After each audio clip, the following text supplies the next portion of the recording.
तो देखिए, Iran America के बीच शांति समझौता हो गया। डोनाल्ड ट्रंप युद्ध से भागने के लिए इस तरह से बेताब थे कि उन्होंने ईरान को 300 अरब डॉलर का पुनः निर्माण पैकेज देने का वादा तक कर लिया। तो शुक्रवार को होने वाले समझौते पर दस्तखत के कार्यक्रम से पहले ईरान के अर्ध सरकारी समाचार एजेंसी मेहर ने वॉशिंगटन और तेहरान के बीच 14 सूत्रीय सहमति पत्र का मसौदा प्रकाशित कर दिया है। और आज बात इसी पर होगी।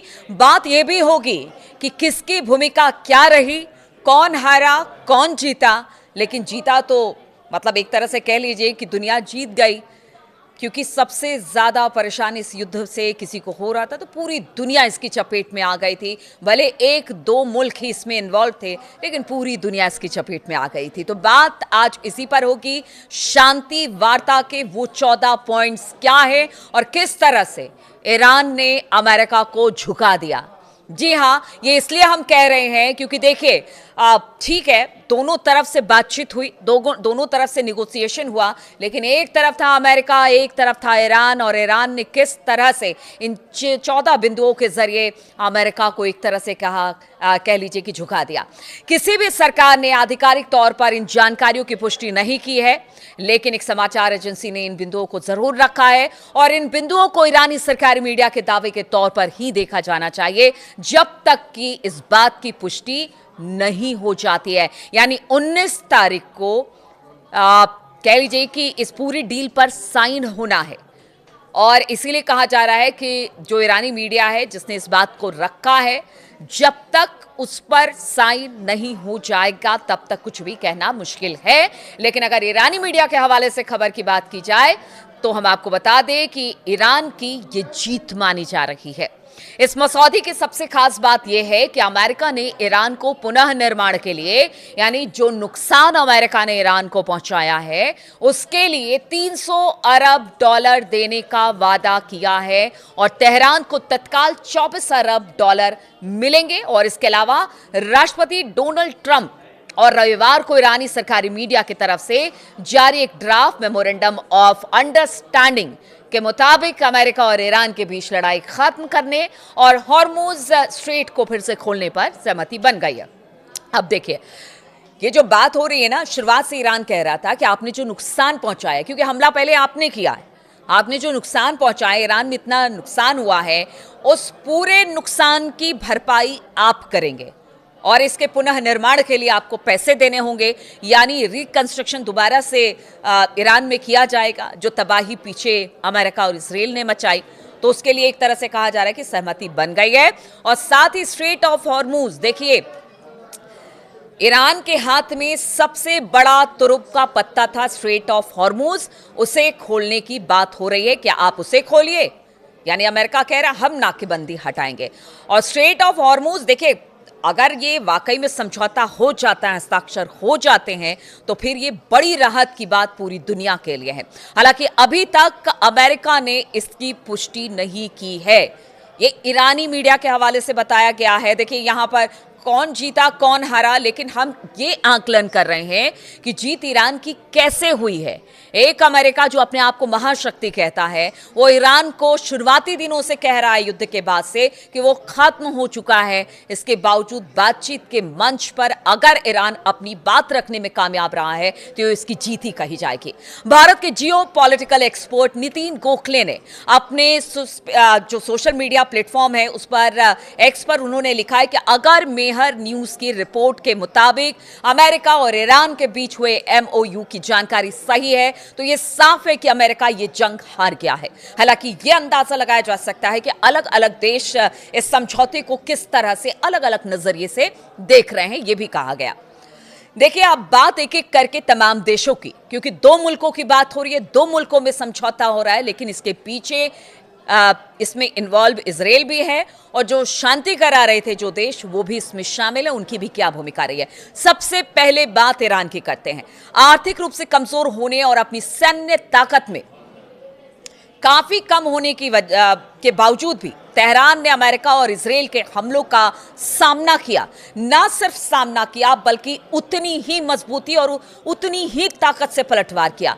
ईरान अमेरिका के सामने झुका नहीं, जो उसकी जीत मानी जाएगी। मैं इसलिए बार बार कह रही हूं, डील हुई है, दोनों मुल्कों की तरफ से डील हुई है। कौन हारा कौन जीता हम इसमें नहीं जाएंगे, लेकिन हमें ये बात भी जानना जरूरी है कि ईरान की जीत आखिर हुई कैसे। जो कहते हैं ना कि एक छोटा देश, एक बड़ा देश, पावर के हिसाब से बहुत सारे मामलों में ईरान अमेरिका से कहीं मतलब बहुत पीछे था, लेकिन कहते हैं ना कि आपकी अगर तैयारी वैसे हो, आपकी मानसिक स्थिति ऐसी हो कि नहीं, दुश्मन को कभी भी अपने से आगे नहीं समझना है, आपको उसको तोड़ना है, और वही चीज ईरान ने किया। अब बताया जा रहा है कि इसीलिए ईरान की जीत है। उसे मुआवजा भी मिला है और उसकी फ्रीज की हुई संपत्ति भी अमेरिका जारी करने पर मजबूर हुआ है। लेबनान में हिजबुल्लाह की पकड़ भी मजबूत बनेगी।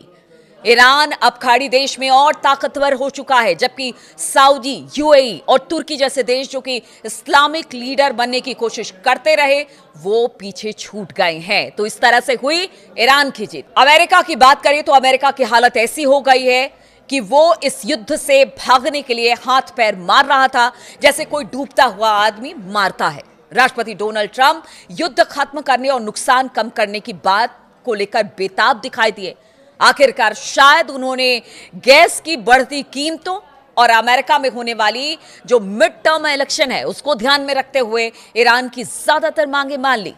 इसमें कोई शक नहीं है कि उनकी साख को भारी नुकसान पहुंचा है। पीछे हमने देखा कि इस युद्ध की वजह से उनकी पॉपुलैरिटी में कमी आई है, मिड टर्म चुनाव में जाना है, एक बड़ा नुकसान अमेरिका को झेलना पड़ा है। इसके अलावा जो दुनिया भर में कह लीजिए कि जिस तरह का नुकसान हुआ इस युद्ध के बाद, गैस और तेल की किल्लत हुई है, मार्केट लगातार गिरे हैं, उन सब का ठीकरा ट्रंप पे फोड़ा जा रहा है। और इसी वजह से ट्रंप इस युद्ध से निकलना चाह रहे थे, तो उन्होंने जितनी बात भी ईरान की है वो फिलहाल तो मान ली है, लेकिन जब तक हस्ताक्षर नहीं हो जाता क्या कुछ उसमें है स्पष्ट नहीं है। बार बार मैं इस बात को कह रही हूं, लेकिन अभी जो जानकारी निकल कर आई है, अगर ईरानी मीडिया के माध्यम से भी निकल कर आई है, तो वही बात मैं आपके सामने रख रही हूं।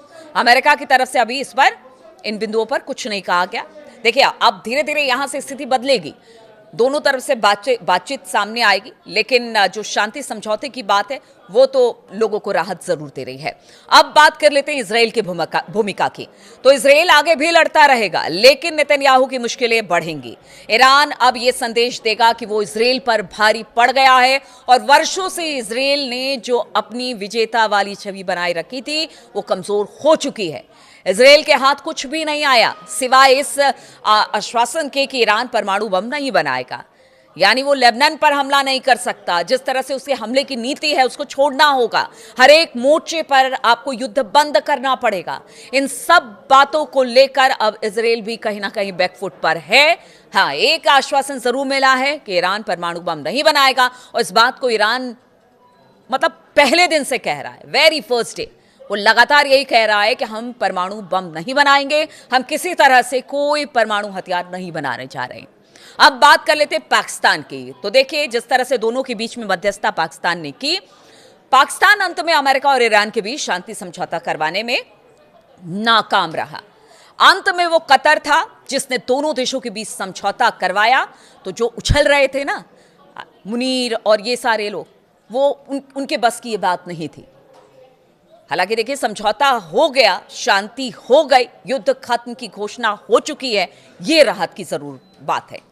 अब भारत की बात कर ली जाए तो हॉर्मुज स्ट्रेट खुलने से भारत को बड़ी राहत मिलेगी, लेकिन भारत की विदेश नीति पर गंभीर सवाल भी उठ रहे हैं। नई दिल्ली का पश्चिम एशिया के प्रति अपनी नीति, अमेरिका के साथ अपने संबंध और ऊर्जा के स्रोतों में जो एक वैरायटी है लाने पर फिर से विचार उनको करना पड़ेगा।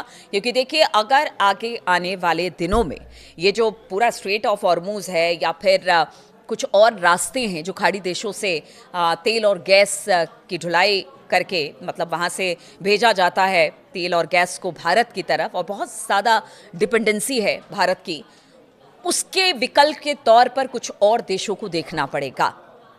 तो ऐसे में भारत को भी अब स्ट्रेटेजी बनानी होगी। हालांकि राहत की खबर यह है कि अगर हॉर्मुज खुलता है तो भारत के लिए भी जो पेट्रोल और गैस की किल्लत हो रही थी वो खत्म हो जाएगी। हालांकि देखिए, हॉर्मुज के बारे में कहा जा रहा है कि अभी इसमें वक्त लगेगा, क्योंकि देखिए इससे पहले भी ऐसा हो चुका है जब जो इराक है उसमें युद्ध हुआ था तो 2 साल लगे थे उस रास्ते को भी खोलने में। कहा जा रहा है कि हॉर्मुज को भी खोलने में वक्त लगेगा क्योंकि वहाँ पर बारूदी सुरंगें बिछी हुई हैं। पहले सब बारूदी सुरंगों को हटाया जाएगा, फिर एक तरह से कह लीजिए कि जो जहाज़ यहाँ से निकल रहे थे उनको कॉन्फिडेंस में लाना होगा कि नहीं, अब सब कुछ ठीक है, आप अपना जहाज़ यहाँ से निकाल सकते हैं। यानी आवाजाही जब तक पूरी तरह से ठीक नहीं हो जाती है तब तक तुरंत इसे खोलना थोड़ा सा नामुमकिन लग रहा है। इधर अमेरिका भी अपनी नाकेबंदी हटाएगा तो इसमें थोड़ा वक्त तो लग सकता है, लेकिन हाँ, राहत की खबर यही है कि देखिए अब ये समझौता अपने अंतिम चरण की तरफ है। समझौता हो जाए, ये हम सब आप सब यही चाहते थे कि किसी तरह से ये युद्ध समाप्त हो जाए। अगर ये युद्ध समाप्त होता है, सभी हालात बेहतर होते हैं, तो फिर ये पूरी दुनिया के लिए एक अच्छा कदम माना जा सकता है।